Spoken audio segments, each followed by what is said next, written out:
সুপ্রিয় দর্শক, আসসালামু আলাইকুম। সবাইকে স্বাগত জানাচ্ছি আজকের গুরুত্বপূর্ণ সংবাদে। প্রথমেই জানিয়ে দিচ্ছি সংবাদ শিরোনাম, পরে বিস্তারিত। ইসরায়েলের গোয়েন্দা কার্যালয়ে হামলার দাবি ইরানের। এদিকে এবার সরাসরি ইরানের পাশে দাঁড়ালেন পুতিন। এরপর থাকছে ইউক্রেনেও হামলা চালানোর হুঁশিয়ারি ইরানের। আরও জানিয়ে দেব, আমিরাতের ৩ বিমানবন্দর খালি করতে ইরানের সতর্কতা জারি। সর্বশেষ, মধ্যপ্রাচ্যে মোতায়েন হচ্ছে নতুন মার্কিন রণতরী। শুনছিলেন সংবাদ শিরোনাম, এখন বিস্তারিত। তার আগে হৃদয় ছুঁয়ে যাওয়া একটি অনুরোধ।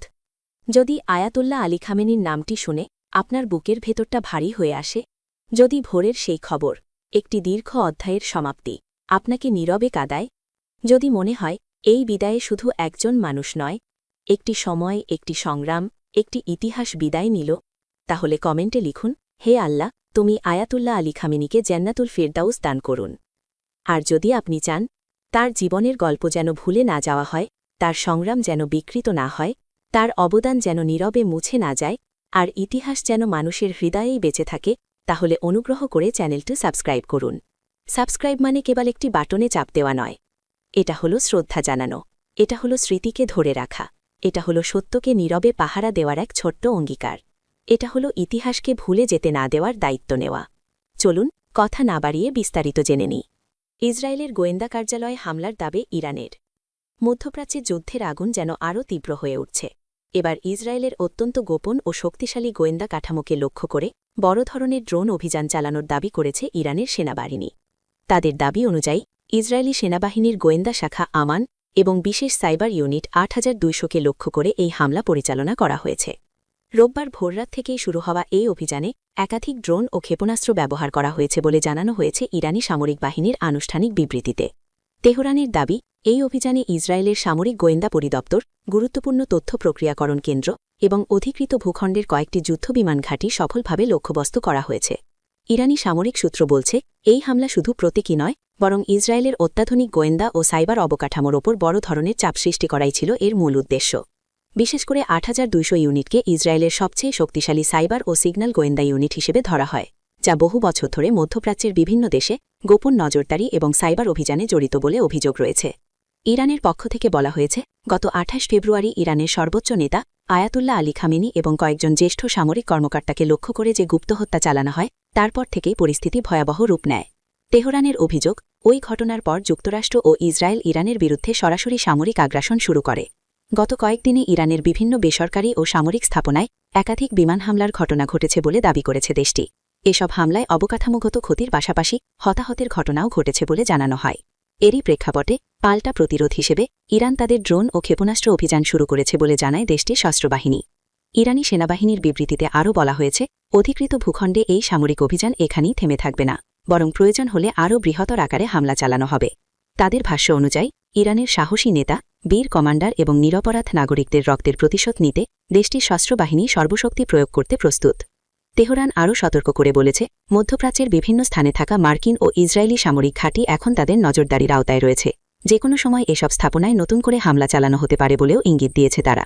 এদিকে বিশ্লেষকদের মতে, ইরানের এই দাবি সত্যি হলে তা মধ্যপ্রাচ্যের নিরাপত্তা পরিস্থিতিকে আরও জটিল করে তুলতে পারে, কারণ ইসরায়েলের গোয়েন্দা ইউনিট আমান এবং সাইবার ইউনিট ৮২০০ দেশটির সামরিক ও নিরাপত্তা ব্যবস্থার সবচেয়ে গুরুত্বপূর্ণ অংশ হিসেবে বিবেচিত।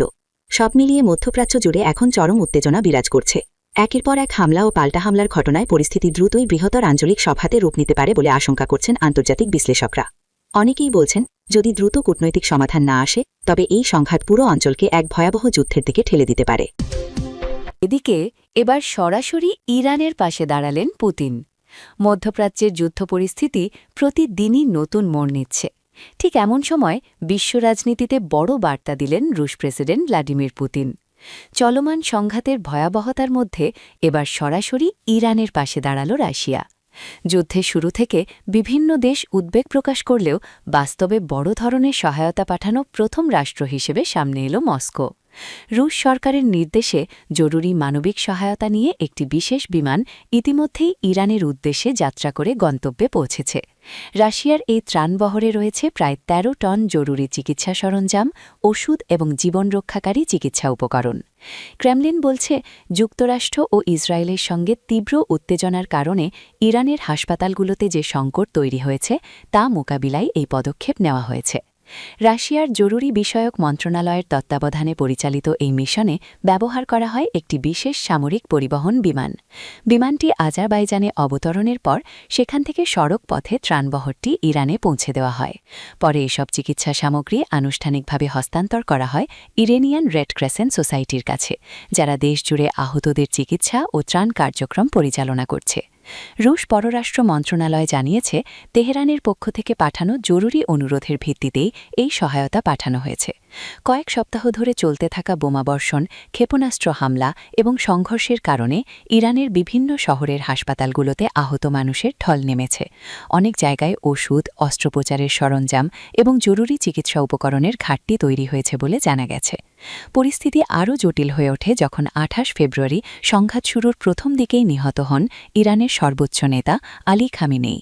তার মৃত্যুর পর দেশটির রাজনৈতিক পরিস্থিতিও দ্রুত পাল্টে যায়। ক্ষমতা হস্তান্তরের প্রক্রিয়ায় সামনে আসে তার ছেলে মুজতাবা খামেনেইয়ের নাম। বিশ্লেষকদের মতে এই সময়েই ইরান ও রাশিয়ার কৌশলগত সম্পর্ক আরও গভীর হয়ে ওঠে। রাশিয়া শুরু থেকেই ইরানের নতুন নেতৃত্বকে সমর্থনের ইঙ্গিত দিয়েছে বলে কূটনৈতিক সূত্রে জানা যায়। অনেক আন্তর্জাতিক বিশ্লেষক মনে করছেন, মানবিক সহায়তা পাঠানো কেবল একটি মানবিক পদক্ষেপই নয়, বরং এটি মধ্যপ্রাচ্যের ভূরাজনীতিতে রাশিয়ার শক্তি অবস্থানেরও ইঙ্গিত। অন্যদিকে যুদ্ধের প্রভাব এখন পুরো অঞ্চলে পড়তে শুরু করেছে। পারস্য উপসাগর এবং গুরুত্বপূর্ণ জলপথ স্ট্রেট অফ হরমুজে নৌ চলাচল ব্যাহত হওয়ায় আন্তর্জাতিক বাণিজ্যেও উদ্বেগ দেখা দিয়েছে। এমন পরিস্থিতিতে আজারবাইজান হয়ে যাওয়া স্থলপথটি ইরানের জন্য এক ধরনের লাইফলাইন হয়ে উঠেছে। বিশ্লেষকদের মতে এই পথে ত্রাণ, ওষুধ এবং প্রয়োজনীয় পণ্য পৌঁছানো সম্ভব হওয়ায় ইরান কিছুটা হলেও স্বস্তি পাচ্ছে। তবে একই সঙ্গে তারা সতর্ক করছেন, যদি যুদ্ধ পরিস্থিতি আরও বিস্তৃত হয় তাহলে শুধু মধ্যপ্রাচ্য নয়, বিশ্ব রাজনীতিতেও বড় ধরনের অস্থিরতা দেখা দিতে পারে। সব মিলিয়ে প্রশ্ন এখন একটাই, রাশিয়ার এই প্রকাশ্য সহায়তা কি কেবল মানবিক উদ্যোগ, নাকি এটি আসন্ন বড় কূটনৈতিক সংঘর্ষের নতুন সংকেত? বিশ্বজুড়ে এখন সেই উত্তরই খুঁজছে সবাই। এরপর থাকছে, এবার ইউক্রেনে হামলা চালানোর ঘোষণা দিয়েছে ইরান। ইসরায়েলকে ড্রোন সহায়তা প্রদানের অভিযোগে ইউক্রেনের বিরুদ্ধে আত্মরক্ষামূলক ব্যবস্থা হিসেবে দেশটিকে সরাসরি হামলার হুমকি দিয়েছে তেহরান। ইরানের পার্লামেন্টের জাতীয় নিরাপত্তা কমিশনের প্রধান ইব্রাহিম আজিজি শনিবার সামাজিক যোগাযোগ মাধ্যম এক্সে এক বার্তায় এই হুঁশিয়ারি উচ্চারণ করেন।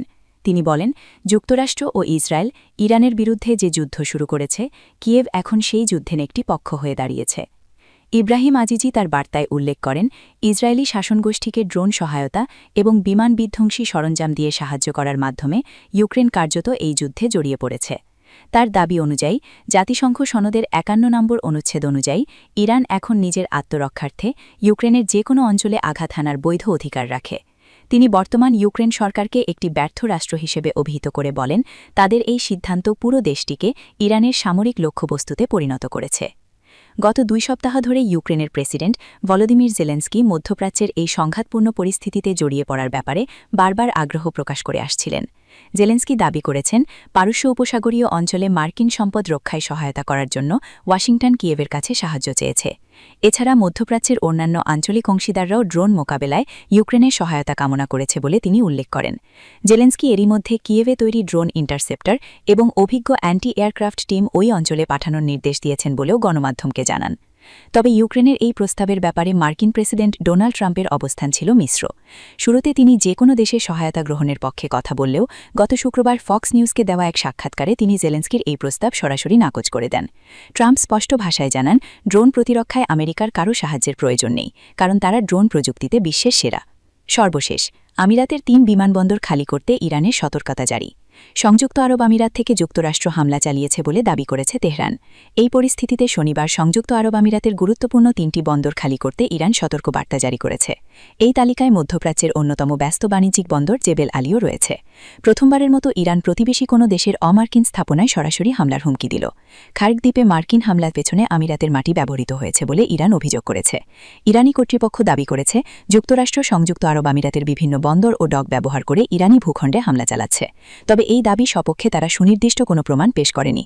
ইরান জানিয়েছে, যেসব এলাকায় মার্কিন সেনারা অবস্থান করছে বা যেসব স্থাপনা তারা ব্যবহার করছে সেখান থেকে সাধারণ মানুষ যেন দ্রুত সরে যায়। এই হুমকির পর দুবাইয়ের জেবেল আলী বা আবুধাবির খলিফা বন্দরে সরাসরি হামলার খবর না পাওয়া গেলেও ফুজাইরা বন্দরে একটি আগুনের ঘটনা ঘটেছে। সেখানে একটি ইরানি ড্রোন ভূপাতিত করার পর তার ধ্বংসাবশেষকে একটি তেল শোধনাগারে আগুন লাগে বলে জানা গেছে। ইরানের পররাষ্ট্রমন্ত্রী আব্বাস আরাগাচ্ছি সম্প্রতি এক সাক্ষাৎকারে জানিয়েছেন, খার্ক দ্বীপ এবং আবু মুসা দ্বীপে হামলার জন্য যুক্তরাষ্ট্র রাস আল খাইবাব এবং দুবাইয়ের খুব কাছের এলাকা থেকে স্বল্প পাল্লার কামান ব্যবহার করেছে। তিনি এই ঘটনাকে অত্যন্ত বিপজ্জনক হিসেবে বর্ণনা করেছেন। আরাগাচ্ছি আরও বলেন যে, ইরান চেষ্টা করবে যাতে দুবাই বা আমিরাতের জনবহুল এলাকায় কোনো প্রাণহানি না ঘটে। তবে যুদ্ধের এই পর্যায়ে এসে ইরান প্রতিবেশী দেশগুলোর উপর ড্রোন ও মিসাইল হামলার মাত্রা বাড়িয়ে দিয়েছে। যদিও ইরান বলছে তাদের মূল লক্ষ্য কেবল মার্কিন সম্পদ, কিন্তু এরই মধ্যে বেশ কিছু বেসামরিক বিমানবন্দর ও তেলক্ষেত্রে হামলার খবর পাওয়া গেছে।